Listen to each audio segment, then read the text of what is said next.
सबको जय मसीह की। फिर एक बार प्रभु यीशु मसीह के सामर्थ्य और पवित्र नाम में आप सभी का मैं स्वागत करता हूं।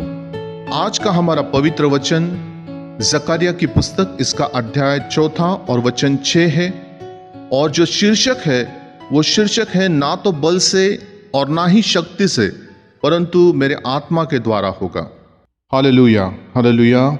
आइए हम वचन और गवाही को शुरू करने से पहले एक छोटा सा गीत प्रभु के महिमा के लिए गाएं। गीत के बोल है, आए हैं हम तेरे चरणों में। मैं आप सभी से निवेदन करता हूं कि आप भी इस वर्शिप में, इस छोटे से कोरस में आप भी अपना सहभाग दें। पूरा तो नहीं, लेकिन कुछ भाग इस गीत का हम गाएंगे और प्रभु को महिमा देंगे। आप सभी लोग इस गीत को गाकर प्रभु यीशु मसीह की जय जयकार करें, पिता परमेश्वर को धन्यवाद दें, आराधना करें, प्रभु परमेश्वर के नाम को ऊंचा उठाए। सब लोग आए।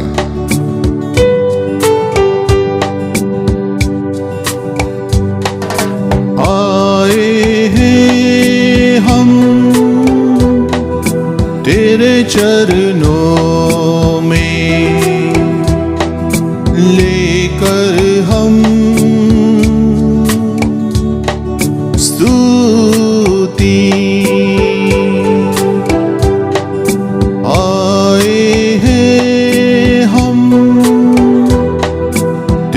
चरणों में लेकर हम स्तुति। आए हैं हम तेरे चरणों में, लेकर हम स्तुति। Hallelujah,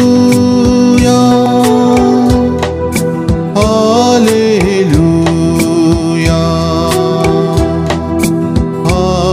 hallelujah, hallelujah,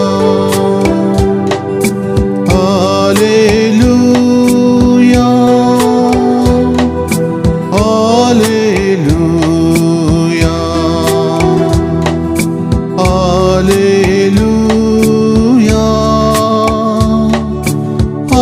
hallelujah.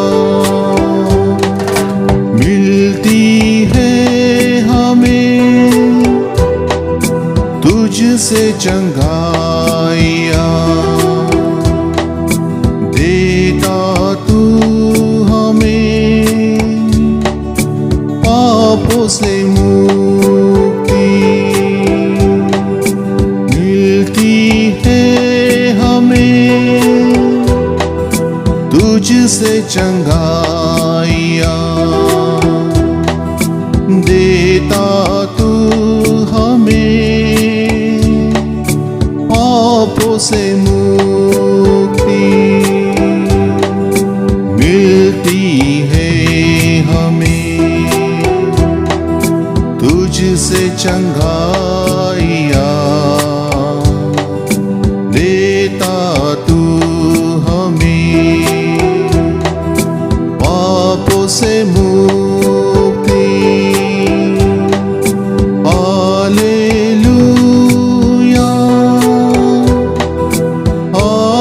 Hallelujah,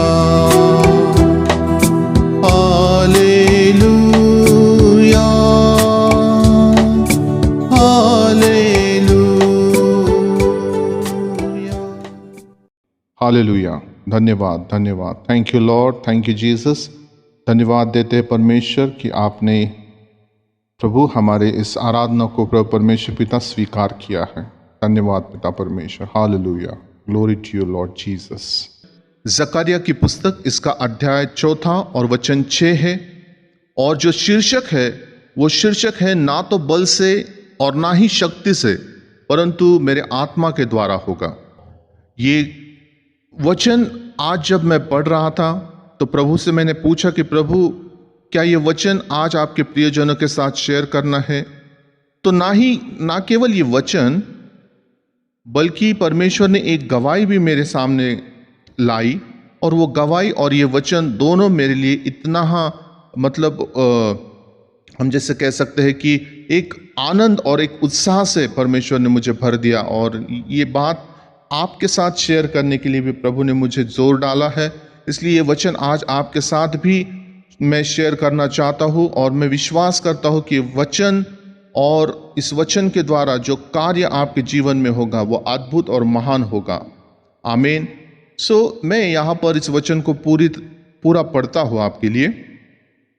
तब उसने मुझे उत्तर देकर कहा, जरुब्बाबेल के लिए यहोवा का यह वचन है, ना तो बल से और ना शक्ति से, परंतु मेरे आत्मा के द्वारा होगा। मुझ सेनाओं के यहोवा का यही वचन है। आमीन। और जो गवाही आज परमेश्वर ने मेरे सामने लाई है, जिस दास के बारे में परमेश्वर ने अद्भुत कार्य उनके जीवन के द्वारा किया, मैं आपके सामने जल्द से उस गवाही को रखता हूं। परमेश्वर के एक जन जिनके पास महान परमेश्वर का अभिषेक और सामर्थ है, और कोई एक ऑर्गेनाइजर एक मीटिंग अरेंज करवाना चाहता था, जो उनके पास आया।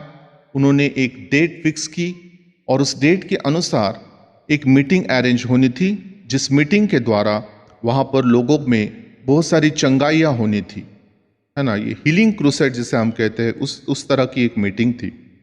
और उस निर्धारित डेट के पहले जो ऑर्गेनाइजर है वो उस प्रचारक के पास, उस सेवक के पास, या फिर हम कह सकते हैं परमेश्वर के उस अभिषिक्त दास के पास आए, ये कंफर्मेशन करने के लिए कि कल आप जरूर से आ रहे हैं ना। और जब वो मिलने के लिए आते हैं ऑर्गेनाइजर उस परमेश्वर के सेवक के पास, तो वहां पर आप देखते हैं, मतलब वहां पर उस ऑर्गेनाइजर ने देखा कि वो जो परमेश्वर के दास है वो कुबड़ी लेके चल रहे। उनके दाहिने पैर में कुछ ऐसी प्रॉब्लम हो गई, ऐसी दिक्कत हो गई कि उनको चलने के लिए बहुत ज़्यादा कठिनाई हो रही थी। इतने सहजता से वो चल नहीं पा रहे।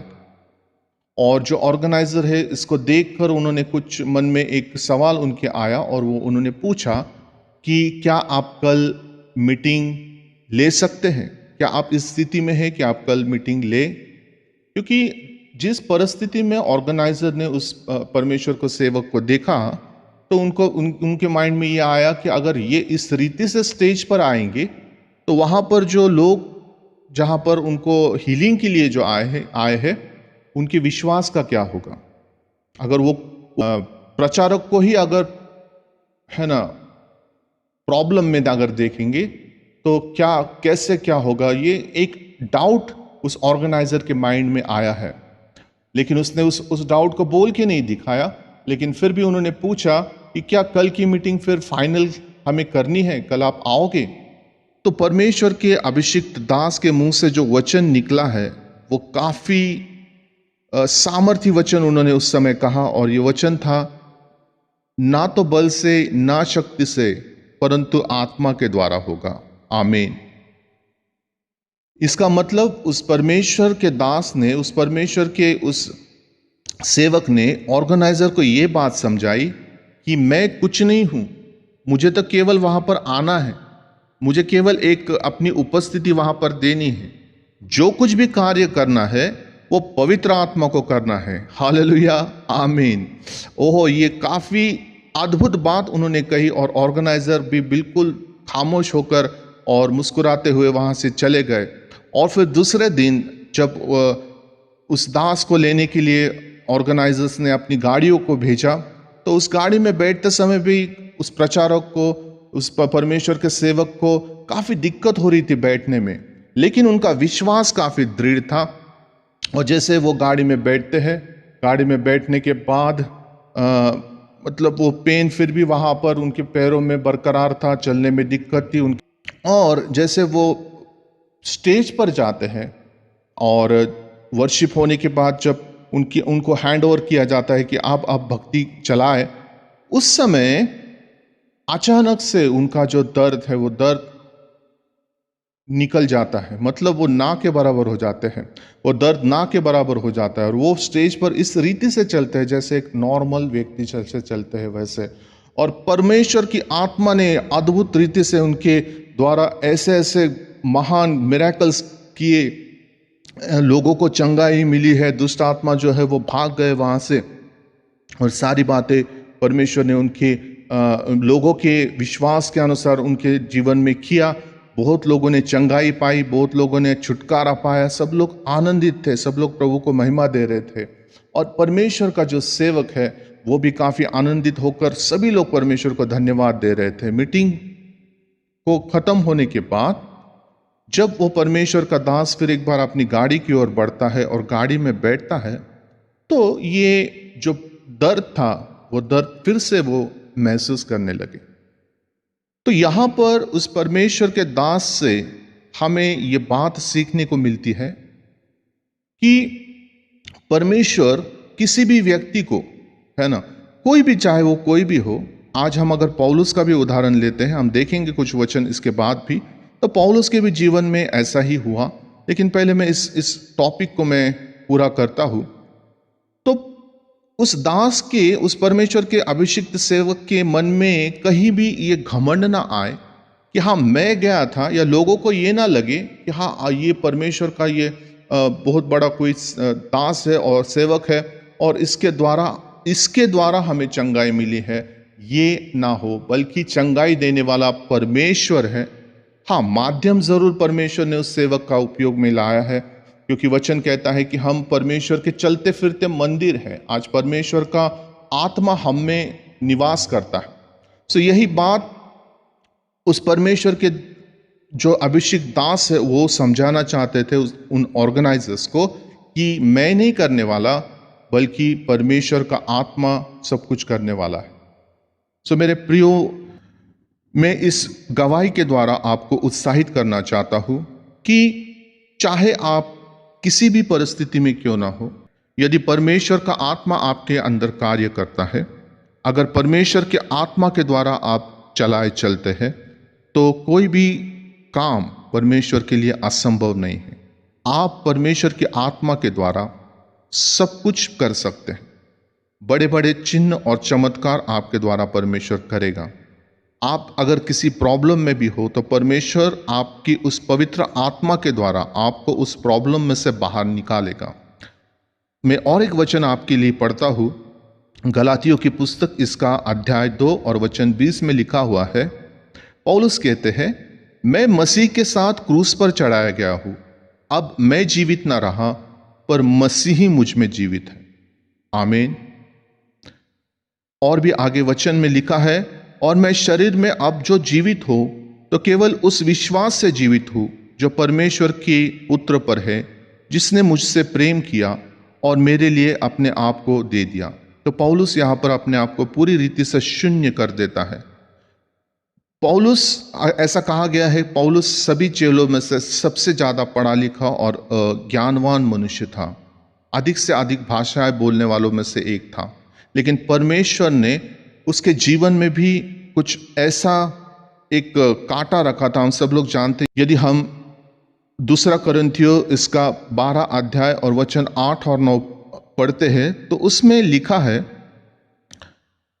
इसके विषय में मैंने प्रभु से 3 बार विनती की कि मुझसे यह दूर हो जाए।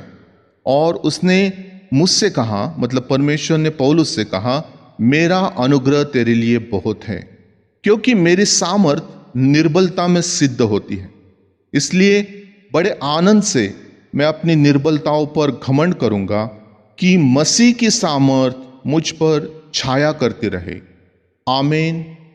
धन्यवाद यीशु। सो पौलुस भी यहाँ पर अपने कुछ प्रॉब्लम्स के विषय में लेकर परमेश्वर के सामने प्रार्थना कर रहा है और ये कह रहा है कि परमेश्वर, अगर तू चाहे तो ये प्रॉब्लम मुझसे दूर कर सकता है, लेकिन परमेश्वर कह रहा है कि मेरा अनुग्रह तेरे लिए बहुत है। और मेरी सामर्थ किस में सिद्ध होती है? निर्बलता में ही सिद्ध होती है। जैसे परमेश्वर का वो महान अभिषिक्त दास, उसके लिए भी यही प्रॉब्लम थी कि वो चल नहीं पा रहे थे, वो आगे खड़े होने की भी उनको दिक्कत थी, लेकिन परमेश्वर ने यहाँ पर भी कहा कि यदि तू निर्बल है तो मेरी सामर्थ्य तुझ में क्या होगी, प्रभावशाली रूप से मैं प्रकट करने के लिए तैयार। तो परमेश्वर हमें अपने ताकत और बुद्धि से खड़ा नहीं करना चाहता। परमेश्वर हमेशा लोगों को, विश्वासियों को पवित्र आत्मा के सामर्थ्य से खड़ा करना चाहता है। आमीन। और इसलिए एक वचन और मैं आपके लिए पढ़ता हूं, पहला कुरिन्थियों इसका पहला अध्याय और वचन 18 से 21 के बीच में लिखा है कि क्रूस की कथा नाश होने वाले के लिए तो मूर्खता है, परंतु हम उद्धार पाने वालों के निकट परमेश्वर की सामर्थ्य। क्योंकि लिखा है कि मैं ज्ञानवानों का ज्ञान को नाश करूंगा और समझदारों की समझ को तुच्छ कर दूंगा। कहाँ रहा ज्ञानवान, कहाँ रहा शास्त्री, कहाँ इस संसार का विवादी? क्या परमेश्वर ने संसार के ज्ञान को मूर्खता नहीं ठहराया? क्योंकि जब परमेश्वर के ज्ञान के अनुसार संसार ने ज्ञान से परमेश्वर को न जाना, तो परमेश्वर को यही अच्छा लगा कि इस प्रचार की मूर्खता के द्वारा विश्वास करने वालों को उद्धार दे। तो यहां पर हमें ये बात समझ में आती है कि बहुतों ने चाहा कि परमेश्वर के ज्ञान को अपनी ज्ञान और बुद्धि से समझने की कोशिश वो करे, लेकिन वो नहीं कर पाए। बहुत सारे ज्ञानवानों ने परमेश्वर को जाना ही नहीं, पहचाना नहीं। हम पुराने नियम को यदि हम उठा के देखते हैं, जब यीशु मसीह संसार में आए तो बहुत सारे विद्वानों ने, बहुत सारे शास्त्री फरीसियों ने, वचन के जानकारों ने भी परमेश्वर को पहचानने के लिए धोखा खाया है। उन सही रीति से नहीं पहचान पाए। उन्होंने बहुत तर्क वितर्क किए हैं, लेकिन परमेश्वर ने जो ज्ञान है वो उन लोगों के ऊपर प्रकट किया जो अपने आप को बिल्कुल कुछ नहीं समझते थे। और परमेश्वर का ये ज्ञान उन्हीं लोगों पर जो प्रकट होता है, जो अपने आप को शून्य करते हैं, अपने आप को परमेश्वर के अधीन करते हैं, पवित्र आत्मा के द्वारा चलने की वो इच्छा रखते हैं। ऐसे लोगों के ऊपर परमेश्वर का ज्ञान जो है वो परमेश्वर प्रकट करता है। आमीन, हालेलुया। तो इसलिए लास्ट लाइन में लिखा हुआ है, क्योंकि जब परमेश्वर के ज्ञान के अनुसार, जब जैसे परमेश्वर चाहते हैं उसके अनुसार संसार ने ज्ञान से परमेश्वर को न जाना, है ना। तो संसार संसार के लोगों ने परमेश्वर को जिस रीति से पहचानना चाहिए था, जिस रीति से जानना चाहिए था, समझना चाहिए था, उस रीति से नहीं समझा है। इसलिए परमेश्वर को यह अच्छा लगा कि इस प्रचार की मूर्खता के द्वारा विश्वास करने वालों को उद्धार दे। सो आज बहुत से लोग परमेश्वर का प्रचार सुनते हैं और सुनने के बाद विश्वास नहीं कर पाते। तो परमेश्वर के सामने वो लोग जो है वो ज्ञानी लोग हैं जो तर्क वितर्क करके परमेश्वर के प्रचार को, सुसमाचार को ग्रहण नहीं कर पाते। और इसलिए परमेश्वर कह रहा है कि वो लोग फिर उद्धार भी नहीं पा सकते हैं। सो आज हमने इन वचनों से ये सीखा है कि जब हम परमेश्वर के ऊपर पूरी रीति से निर्भर हो जाते हैं, जब हम अपने बुद्धि का, ज्ञान का और शक्ति का उपयोग ना करते हुए पूरी तरह से जब पवित्र आत्मा पर निर्भर होते हैं, पवित्र आत्मा पर विश्वास करते हैं, पिता परमेश्वर पर विश्वास करते हैं, प्रभु यीशु मसीह पर विश्वास करते हैं, तो अद्भुत अद्भुत काम परमेश्वर आपके जीवन में करने के लिए तैयार है। आमीन। सो मैं आज आप सभी से ये निवेदन करता हूं कि आप अधिक से अधिक परमेश्वर के वचन को आप मनन करें, पवित्र आत्मा के साथ आप संगति करें, और इस दिन को जो आज आपके जीवन में परमेश्वर ने जोड़ा है उसके लिए परमेश्वर का आप धन्यवाद करें। परमेश्वर ने वचन के द्वारा, पवित्र आत्मा के द्वारा आज जो ब्लेसिंग्स हमें दी है उसके लिए हम सब लोग मिलकर परमेश्वर को धन्यवाद देते हैं। आइए हम प्रार्थना करें। पिता परमेश्वर, मैं धन्यवाद धन्यवाद धन्यवाद देता हूँ प्रभु यीशु मसीह के पवित्र और सामर्थ्य नाम से मैं आपके चरणों में आता हूँ। मैं प्रभु परमेश्वर पिता धन्यवाद देता हूँ कि प्रभु पवित्र आत्मा के द्वारा, पवित्र आत्मा के माध्यम से प्रभु परमेश्वर पिता आज जो वचन आपने हमें दिए प्रभु राजा, और जिन प्रियजनों ने प्रभु परमेश्वर पिता इन वचनों को ग्रहण किया प्रभु, अद्भुत रीति से प्रभु परमेश्वर उनके जीवन में आप कार्य करें प्रभु राजा। जैसे वचन में लिखा है कि जो सत्य को जानेगा सत्य उन्हें स्वतंत्र करेगा। और सत्य क्या है? तो सत्य जो है वो आपका वचन है प्रभु। वचन के द्वारा आज आपने हमसे बातें की है प्रभु। मैं प्रार्थना करता हूँ कि इन प्रियजनों के आत्मिक आंखों को, कानों को आप खोल दे प्रभु राजा, ताकि ये वचन प्रभु गहराई से इनके हृदय में बसने पाए प्रभु परमेश्वर पिता। और प्रभु परमेश्वर ये वचन उनके जीवन में प्रभु परमेश्वर 100 गुना आत्मिक फलों को लेकर आए प्रभु। ऐसी प्रार्थना आपके चरणों में मैं करता हूँ। फिर एक बार प्रभु परमेश्वर, मैं सभी लोगों को जो प्रभु परमेश्वर इस चैनल के माध्यम से, वीडियो के माध्यम से प्रभु परमेश्वर पिता आज जो जुड़े हैं, एक साथ होकर प्रभु परमेश्वर आपकी संगति कर पाए, आपके साथ समय बिताने पाए प्रभु राजा, इसके लिए हम सब लोग मिलकर आपको धन्यवाद देते हैं प्रभु। हमारा आत्मिक परिवार अधिक से अधिक बढ़ते चला जाए प्रभु राजा, ताकि हम सब लोग मिलकर प्रभु आपके राज्य के लिए इस्तेमाल हो सके प्रभु राजा। सारी बातों में प्रभु परमेश्वर पिता आपको महिमा देते हुए प्रभु, और इन सभी प्रियजनों को प्रभु यीशु के नाम से ब्लेस करते हुए प्रभु परमेश्वर पिता, इस प्रार्थना को मैं प्रभु यीशु मसीह के नाम से मांगता हूँ। आप सुनिए और कबूल कीजिए पिता। आमीन, आमीन एंड आमीन। Thank you Lord, thank you Jesus. मैं आप सभी को ये एक रिक्वेस्ट करता हूँ, ये मेरी विनती है कि आप अधिक से अधिक इस वचन को औरों के साथ भी शेयर करें। जब आप इसे शेयर करते हैं तो आपको परमेश्वर की ओर से सुसमाचार कार्य में जो आप इन्वॉल्वमेंट दिखा रहे हैं, आपको ज़रूर से ब्लेसिंग्स मिलेंगी। और जिसके पास ये सुसमाचार जाएगा, जिसके पास ये वचन पहुंचेगा, वो भी आशीषित होगा। परमेश्वर उस परिवार को और उस व्यक्ति को भी बहुतायत से ब्लेस करेंगे, क्योंकि वचन फिर एक बार मैं आपको दोहराता हूँ, ना तो बल से, ना तो शक्ति से, बल्कि पवित्र आत्मा के द्वारा होगा। आमीन। सो सबको जय मसीह की। God bless you all.